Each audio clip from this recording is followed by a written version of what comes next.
এই সুন্নাহকে যদি আমরা জিজ্ঞেস করি, বিশ্বনবী রেখে যাওয়া সুন্নাতে যদি আমরা একটু তালাশ করি, একটু স্ক্যানিং করি, একটু চোখ গোলাই, তাহলে সুন্নাহ আমাদেরকে বলে বেশি বেশি নফল ইবাদত করো আর আল্লাহর নৈকট্য হাসিল করো। সুবহানাল্লাহ পড়বেন না? কোরআন বলেছে সেজদায় লুটিয়ে পড়ো। তাহাজ্জুদ পড়লে আপনার মর্যাদা বাড়ায় দিবে কে? রাব্বুল আলামিন বলেন, ওয়া মিনাল লাইলি ফাতাহাজ্জাদ বিহি নাফিলাতাল লাকা আসা আন ইয়াবআসাকা রাব্বুকা মাকামাম মাহমুদা। তাহাজ্জুদের নামাজ যারা পড়বে তাদের মর্যাদা বাড়িয়ে দেয় কে? আল্লাহ।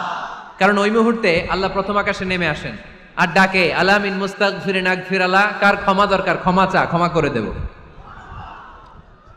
আলা মিন মুস্তাকসিন আকসুলা, কার খাবারের দরকার পোশাকের দরকার চাও দিয়ে দেব। চাও, কার কি লাগবে চাও আমি দিয়ে দেব। এজন্য শেষ রাতের দোয়া আল্লাহ কবুল করে। কোরআন বলছে কি? আর সুন্নাহ কি বলে? নফল ইবাদত। আওয়াজ করে বলতে হবে, সুন্নাহ কি বলে? বুখারীর বর্ণনা, আল্লাহর হাবিব সাল্লাল্লাহু আলাইহি ওয়াসাল্লাম বলেন, মা ইয়াজালু আবদি ইয়াতাকাররাবু ইলাইয়া বিন নওয়াফিল, বান্দা যত বেশি নফল ইবাদত করতে থাকে, করতে করতে করতে করতে বান্দা আমার কাছের নৈকট্য প্রাপ্ত বান্দা হয়ে যায়। এজন্য নফল ইবাদত করতে রাজি আছেন তো?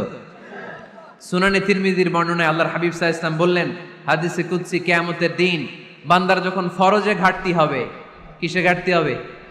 ফরজে। আল্লাহ পাক বলবেন, উনজুরু হাল্লি আবদি মিন তাতাওয়ু, ও ফেরেশতারা দেখো তো আমার বান্দা নফল করছে কিনা। ফরজে যেহেতু তার ঘাটতি, দেখো তো আমার বান্দার কোনো নফল ইবাদত আছে কিনা। ফেরেশতারা বলবে আছে। আল্লাহ বলবেন, তাহলে ফরজগুলার যেহেতু ঘাটতি, নফল থেকে কিছু এনে ফরজে বসাই দিয়ে এগুলোর ফরজ বানায় দাও। এজন্য নফল ইবাদতের দরকার আছে না নাই? ফরজ তো করাই লাগবে, এটা কম্পালসারি, এটার মাফ নাই, এটা অব্লিগেটরি। নফল করে আল্লাহর কাছে যাওয়া যায়। নফল হচ্ছে ওভার টাইম। নফল ইবাদত কেমন? আওয়াজ করে বলেন। তাহলে কোরআনের আলোকে আমরা জানলাম যে আল্লাহর কাছে যেতে হলে কি করতে হয়? সেজদা দিতে হয়। আর সুন্নাহর আলোকে আমরা জানলাম আল্লাহর কাছে যেতে হলে কি করার মাধ্যমে কাছে যেতে হয়?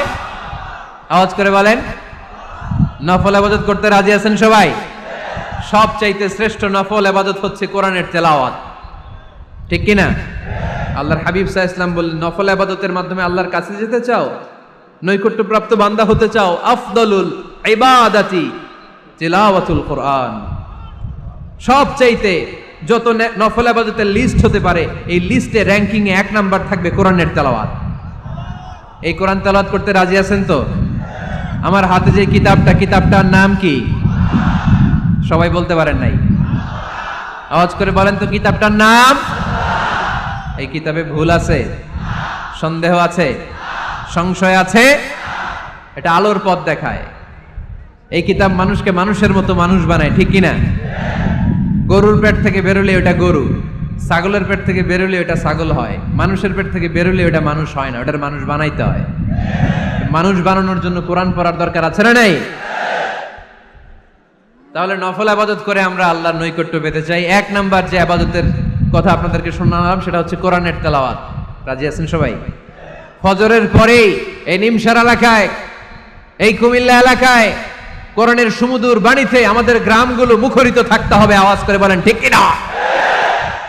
একটা সময় ছিল আমার বাংলার ৬৮,০০০ গ্রাম থেকে ফজরের পর কোরআনের ধ্বনি শোনা যেত। ৬৮,০০০ গ্রাম থেকে, মক্তবগুলো থেকে আল্লাহর বাণী শোনা যেত। কিন্তু এখন নানা ষড়যন্ত্রের কবলে পড়ে আমাদের মক্তব বন্ধ হচ্ছে, আমাদের কোরআন তেলাওয়াত থেমে যাচ্ছে। কোরআনের তেলাওয়াত কশিনকালেও থামায় দেওয়া যাবে না। চিল্লায় বলেন ঠিক কিনা? রোজ সকালে শুনতাম আগে আল কোরআনের বাণী রে, আল কোরআনের বাণী। এখন শুনি সারে গামার দীপ্ত ফেনফেনানি।